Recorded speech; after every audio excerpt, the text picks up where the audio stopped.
Pessoal, essa é a nossa reflexão de número 4. É bom estar com vocês novamente. E hoje a nossa reflexão ela está baseada no Evangelho de João, capítulo 10, do versículo 11 ao 15.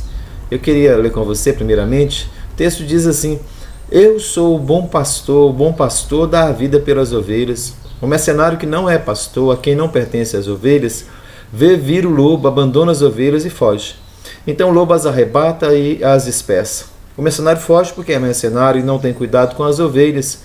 Eu sou o bom pastor, conheço as minhas ovelhas, elas me conhecem a mim. Assim como o Pai me conhece a mim, e eu conheço o Pai, e dou a minha vida pelas minhas ovelhas. O texto diz que Jesus é o bom pastor, e é essa a nossa reflexão. Por que Jesus é o bom pastor? A gente observa que no Velho Testamento, a figura do pastor já é bem proeminente no Salmo 23, talvez seja o texto mais celebrado do Velho Testamento. Diz que o Senhor é o meu pastor. E no Novo Testamento, Jesus diz que Ele é o bom pastor. Então, entendemos que Jesus é a encarnação do Deus vivo, que veio pastorear cada ser humano. E é interessante que a humanidade está sempre buscando um pastor, um líder, um benfeitor, um protetor, um salvador da pátria, mas que tem se revelado uma busca frustrante, porque somente Jesus é o bom pastor. Mas por que podemos dizer que Ele é o bom pastor? Aí nós queremos apresentar alguns motivos que estão contidos nesse texto. Primeiro, porque Jesus é o único que tem vida eterna para nos dar. Nenhum líder humano pode nos dar a vida eterna, pois todos são pecadores mortais. A carta de João, a primeira, no capítulo 5, verso 11, diz que Deus nos deu a vida eterna, e esta vida está no seu Filho Jesus. Ou seja, a vida eterna, ela está contida na pessoa de Jesus. Então Jesus, e somente Ele pode ser o bom pastor, porque Ele nos dá uma vida que não pode ser tomada pela morte. Todos os líderes humanos nada têm a dizer diante da morte. Eles nada podem fazer diante da morte.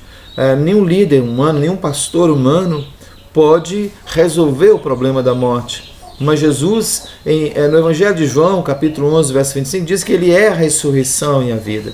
Então Jesus, Ele tem a solução para a morte. Ele é a resposta para a morte, porque Ele tem a vida eterna. Então ninguém pode chamar para si o título de o bom pastor. Só existe um bom pastor nesse sentido, que é aquele que tem a vida eterna. E é uma vida, que não pode ser destruída pela morte, não pode ser tomada pela morte. Jesus ele nos oferece um tipo de vida diferente, é uma vida plena, vida em quantidade e qualidade. Nesse mesmo capítulo de João 10, no verso 10, diz que Ele veio dar vida e vida com abundância. Então é uma vida que tem quantidade, ou seja, ela é eterna, ela é infindável, e é uma vida sadia, uma vida feliz, ela é uma vida abundante. Então esse é o primeiro motivo que a gente pode afirmar que Ele é o bom pastor. Mas nós encontramos o segundo motivo também nesse texto. O texto, ele diz no verso de número 14, que eu sou o bom pastor, conheço as minhas ovelhas. Ou seja, Jesus é o único que nos conhece de verdade. Ele nos conhece de uma maneira que ninguém mais conhece. Ele conhece a nossa natureza essencial enquanto raça humana e nossa natureza existencial, ou seja, a nossa vida particular, a nossa vida pessoal, a nossa jornada particular nesse mundo. É interessante que o texto de Hebreus, capítulo 2, verso 17, diz que em tudo Ele se tornou semelhante a nós. E essa semelhança dele não é só uma semelhança essencial com relação à natureza, de ser humano também, isso já é muito bom, mas ele também tem uma relação pessoal. Ele conhece toda a nossa história, a passada, a presente, a que está por vir. E esse conhecimento da nossa história é superior ao nosso próprio conhecimento. Muitas vezes nós não temos um conhecimento total, abrangente do passado, não conseguimos interpretar bem o presente e o futuro é que a gente não sabe nada mesmo. Então, sem Jesus, a nossa história não tem explicação, não tem direção, não faz sentido. Então, Jesus, Ele é o bom pastor que nos conduz pela vida. A Bíblia diz que ele sai e chama as suas ovelhas, cada um pelo seu nome. No Evangelho de João, capítulo 10, verso 4, diz que ele sai e chama as ovelhas, e as ovelhas seguem ele, porque ele as conhece e as chama pelo nome. Então Jesus é o único que conhece verdadeiramente nossos desejos, nossas necessidades. Jesus sabe o que há de bom e ruim em você e em mim. Então, nesse sentido, somente Ele pode ser o bom pastor, porque é Ele que tem um conhecimento completo a seu respeito.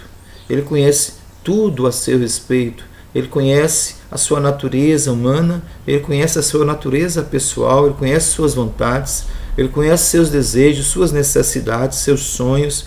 Então, Ele é o único que nos conhece de verdade. Um terceiro motivo que nós poderíamos elencar nesse texto de João é que Ele é o único pastor que deu sua vida para nos salvar. Não existe nenhum mártir humano que possa dar a vida para a humanidade.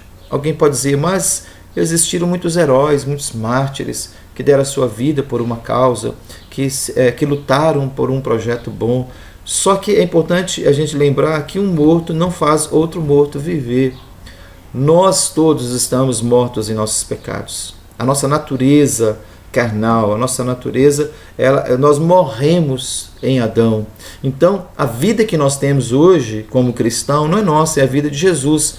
O apóstolo Paulo diz na carta aos Gálatas, no capítulo 2, 19 e 20, ele diz: estou crucificado com Cristo, já não vivo, mas Cristo vive em mim. Ele não está usando uma metáfora, ele está fazendo uma afirmação categórica. Porque em Efésios 2, verso 1, mesmo Paulo diz o seguinte: ele vos deu vida, estando vós mortos em vossos delitos e pecados. Ou seja, o pecado nos matou. Então, quando Paulo diz que ele está crucificado com Cristo, ele está dizendo: eu morri na cruz também. Eu estava cravado, crucificado na cruz. E a vida que eu tenho agora é a vida de Jesus em mim. Então Jesus, ele nos ofereceu a coisa mais preciosa que tinha, que era a sua própria vida. E ele foi à cruz para morrer a minha morte e a sua. E quando ele morre na cruz, ele mata a morte. Ele destrói o poder da morte. A morte, o poder dela de nos separar definitivamente de Deus. Então, Jesus, ele é o único que deu sua vida, porque ele a tinha para dar. Nós, ou qualquer outro homem, mesmo que dessemos a nossa vida, nós não temos vida em nós mesmos. A vida que temos é de Jesus. Então, um morto não pode fazer outros viverem. Então, nós não temos esse poder de dar vida para ninguém. No Evangelho de João, capítulo 1, verso 4, diz que nele estava a vida, então a vida reside. A vida mora em Jesus. Fora de Jesus, não há vida. Então, Jesus, ele ofereceu vida eterna, ele ofereceu libertação, felicidade ao ser humano, mas isso só foi possível mediante a oferta da sua vida, aquele que é o autor da vida, aquele que é o dono da vida, aquele que é o idealizador da vida, aquele que é a própria vida, como ele diz no Evangelho de João, capítulo 14, verso 6, ele diz: eu sou a vida. Então, querido, por isso que você pode dizer, deve dizer, que Jesus, ele é o bom pastor, porque ele é o único que tem a vida eterna para te dar. E não somente isso, porque ele conhece você de verdade, ele conhece você muito mais do que você. Na verdade, você nem se conhece bem. Jesus te conhece de uma forma que ninguém mais te conhece. E por fim, porque ele é o único pastor que deu a sua vida para te salvar. Então você pode afirmar, sem medo de errar, que ele é o seu pastor, o seu bom pastor. Deus te abençoe. Pense com carinho em tudo isso que você